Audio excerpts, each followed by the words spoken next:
ഉറങ്ങാന്ന് വേണമെങ്കിൽ പറയാം. അങ്ങനെ ഒരു പറച്ചിലൊന്നുമില്ല. ഉറങ്ങിക്കഴിഞ്ഞാൽ നമ്മൾ ഒന്നും അറിയുന്നില്ല. പക്ഷെ ഇത് പൂർണ്ണ അറിവാണ്, പൂർണ്ണമായ അറിവ്. ആ അറിവ്, ഇതാണ് വിദ്യ.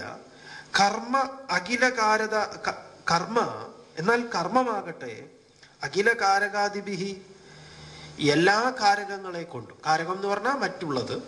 കർമ്മത്തിനൊക്കെ എപ്പോഴും നമുക്ക് പലതിൻ്റെ ആവശ്യമുണ്ട്.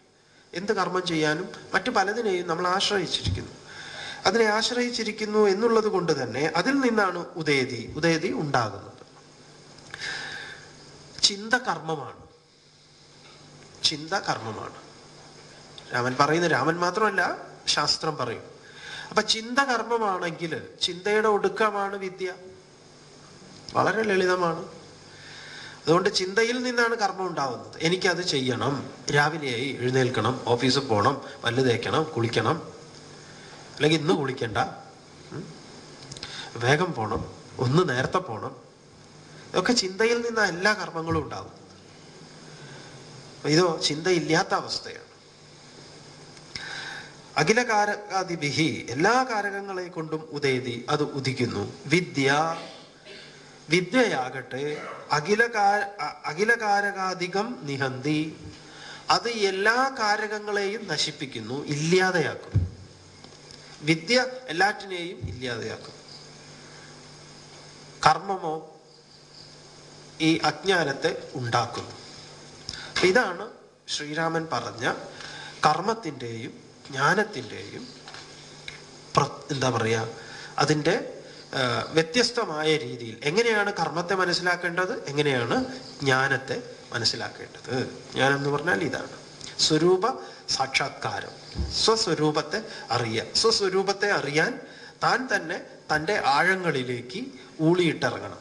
താൻ തന്നെ അറിയുന്ന പ്രവൃത്തിയാണ്. അതിന് മറ്റൊന്നിൻ്റെ സഹായവും സാധ്യമല്ല.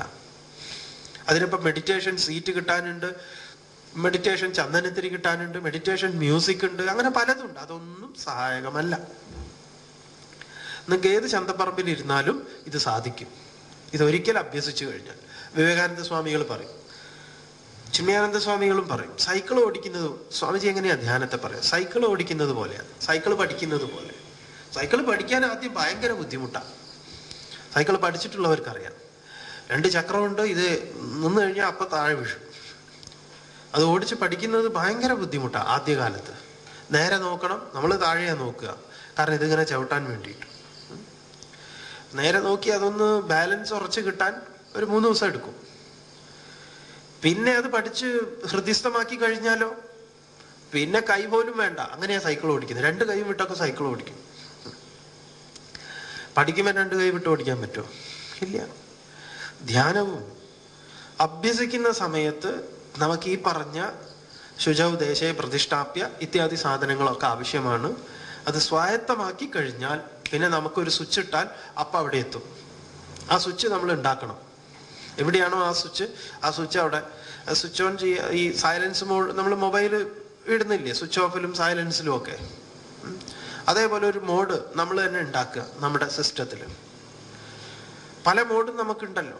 ഈ ധ്യാനത്തിൻ്റെ ഒരു മോഡും ഉണ്ടായിക്കോളും. നമുക്കത് സാധിക്കുന്നു.